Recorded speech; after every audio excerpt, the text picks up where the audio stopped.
Vamos iniciar o estudo de hoje recapitulando o nosso verso para memorizar. Josué 21:45. Nenhuma promessa falhou de todas as boas palavras que o Senhor havia falado à casa de Israel. Tudo se cumpriu. Esse verso tem a afirmação de Josué, dizendo que tudo que o Senhor havia prometido tinha se cumprido. Afirma a fidelidade de Deus ao cumprir a sua aliança, a aliança do Senhor, ao dar ao seu povo a terra prometida a Abraão, Isaque e Jacó, a Canaã terrestre.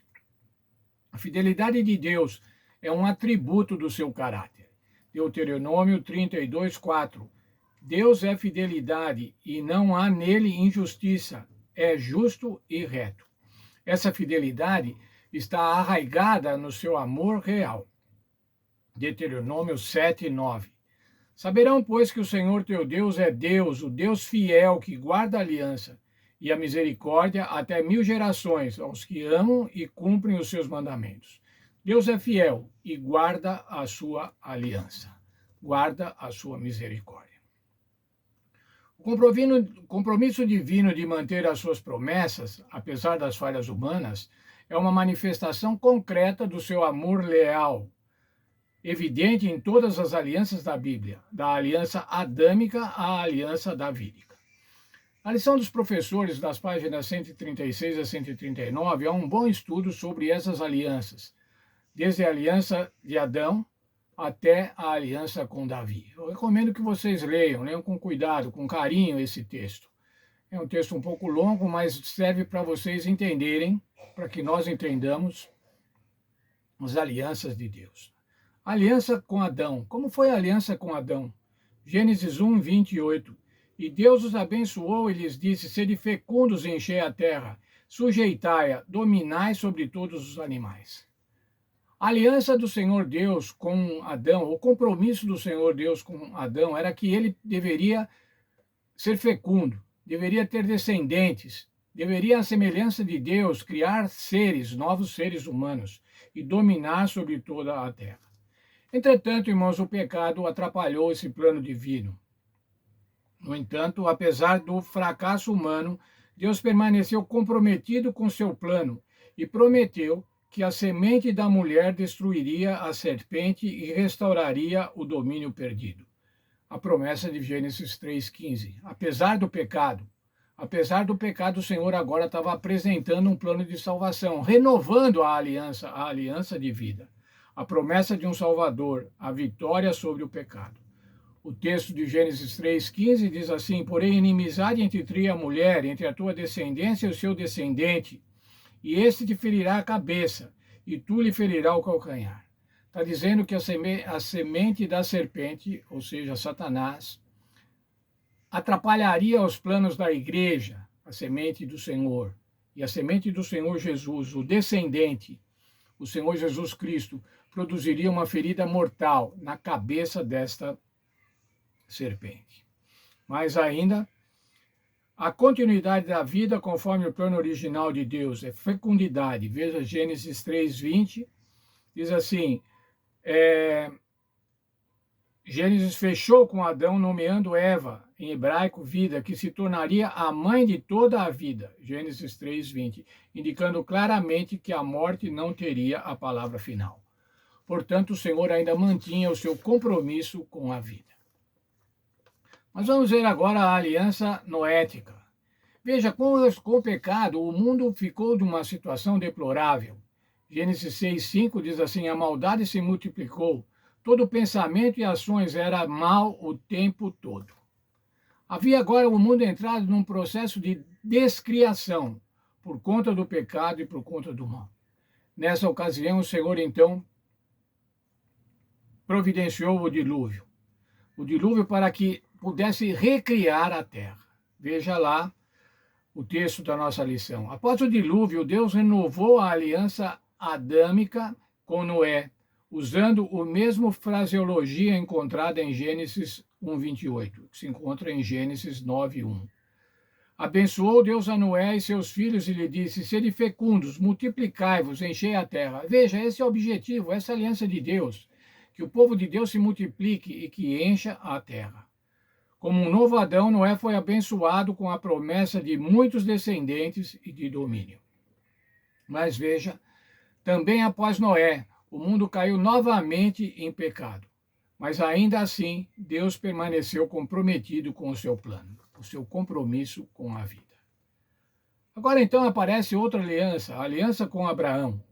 Veja, o mundo após o dilúvio, alguns anos, ou quem sabe após o dilúvio, procurou fazer uma torre para prover a sua salvação, não confiando na fidelidade de Deus, que havia dito que não mais destruiria a terra através de um dilúvio.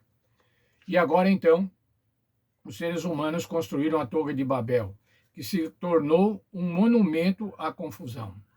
Isso lançava dúvidas sobre a fidelidade de Deus e as suas promessas. Eles personificavam o legalismo ao buscarem salvar-se a si mesmos. Por essa ocasião, após a Torre de Babel, após o desbaratamento da Torre de Babel, o Senhor faz agora uma aliança com Abraão.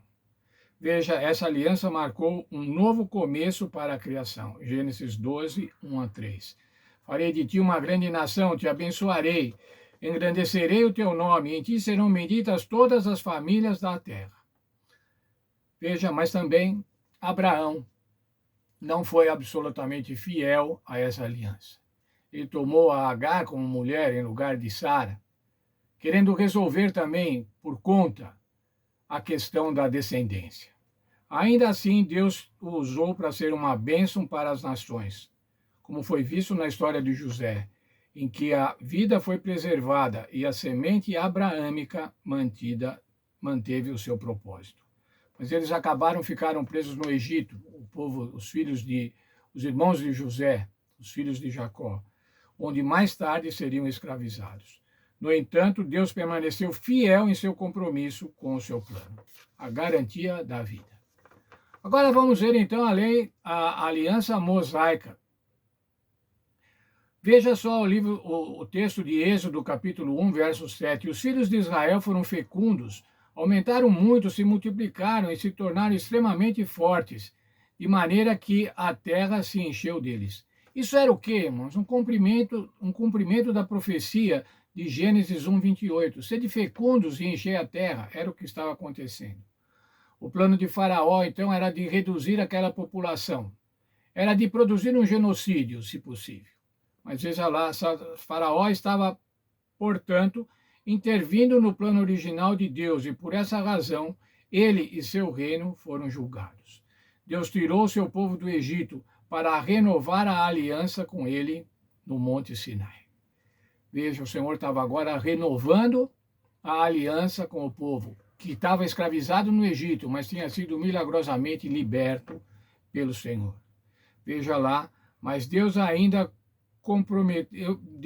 estava comprometido com seu plano.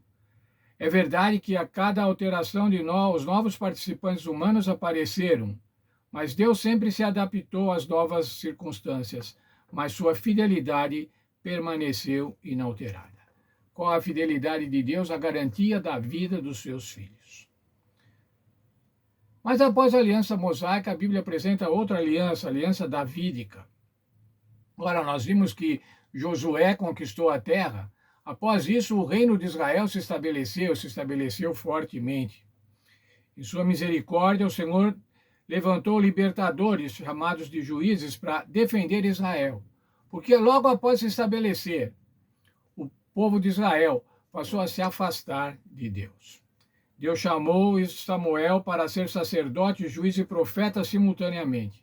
À medida que ele envelhecia, porém, o povo percebeu que seus filhos não seguiriam seus passos e, motivados pelo exemplo de outras nações, pediram um rei. Ora, os filhos de Samuel não seriam bons sacerdotes, não seriam bons juízes. E o povo agora pediu um rei. O Senhor Deus não pretendia que o povo tivesse um rei, mas agora o Senhor aqueceu a vontade do povo e estabeleceu Saul como rei. Saul não deu certo. Após isso, o Senhor ungiu a Davi para que fosse rei. Deus respondeu às promessas de Abraão em sua aliança com Davi. Estabeleceu com Davi agora uma aliança.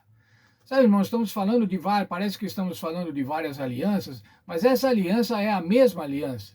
A aliança que o Senhor faz com o seu povo para salvá-lo.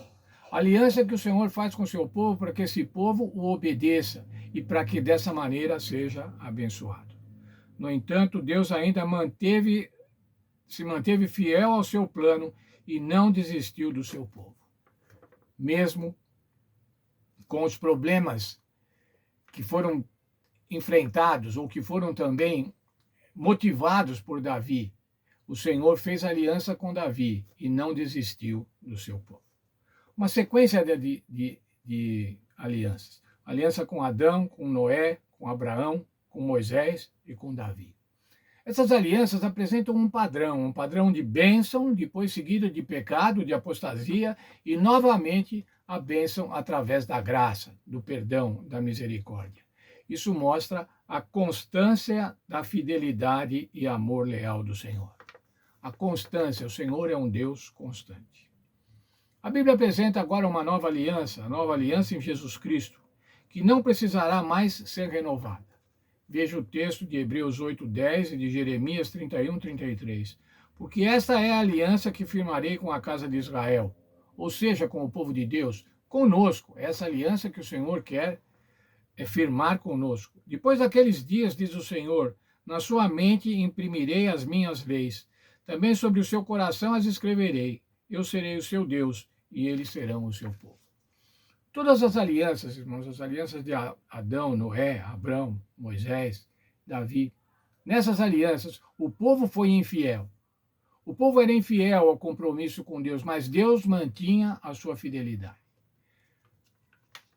A Bíblia apresenta essa nova aliança, a aliança no Senhor Jesus Cristo, onde as leis serão escritas no coração, na mente, onde o povo será também recíproco à fidelidade de Deus. E conclui esse verso dizendo assim: eu serei o seu Deus e eles serão o meu povo. Nós pretendemos ser esse povo, irmãos. Nós somos esse povo. Nós somos esse povo que estamos agora na nova aliança, na aliança com o Senhor Jesus Cristo. E essa aliança, nesta aliança, o que o Senhor Deus quer? Quer promover para nós a vida. Mas não uma vida só aqui nessa terra, uma vida em abundância. Mas uma vida de abundância de dias, uma vida de abundância de qualidade, mas uma vida eterna. Deus abençoe, irmãos, e que nós possamos entender a fidelidade de Deus. E ao entendermos a fidelidade de Deus, estarmos seguros de que o Senhor vai cuidar de nós, vai sempre cuidar de nós. Deus abençoe cada um de nós e que possamos crer cada vez mais de que o Senhor Deus é um Deus de amor, é um Deus de misericórdia e que quer o nosso bem e que quer a nossa vida. Vamos orar. Obrigado, Senhor, pela vida, pela saúde, obrigado pelo bom estudo que tivemos nessa semana, quando estudamos o discurso de Josué, mostrando ao povo a fidelidade de Deus, mostrando os feitos de Deus. Mas obrigado, Senhor, porque ao vermos isso, podemos garantir que o Senhor vai cumprir todas as suas promessas, e uma dessas promessas, que ainda não foi cumprida, mas será brevemente, é a volta do Senhor Jesus Cristo. Nos abençoa, portanto, para que creiamos cada vez mais na fidelidade do Senhor Deus e no compromisso que Ele tem com as suas promessas de salvação. Muito obrigado por tudo. É o que agradeço em nome do Senhor Jesus. Amém. Quero desejar um feliz sábado para todos. Amanhã, novamente, vamos nos encontrar em nossas classes, nas nossas igrejas, nossas famílias, nossos filhos e netos, nossos irmãos. Que o Senhor abençoe esse encontro, que seja um encontro feliz. Como eu costumo dizer, sábado é o dia da alegria, portanto, seja feliz.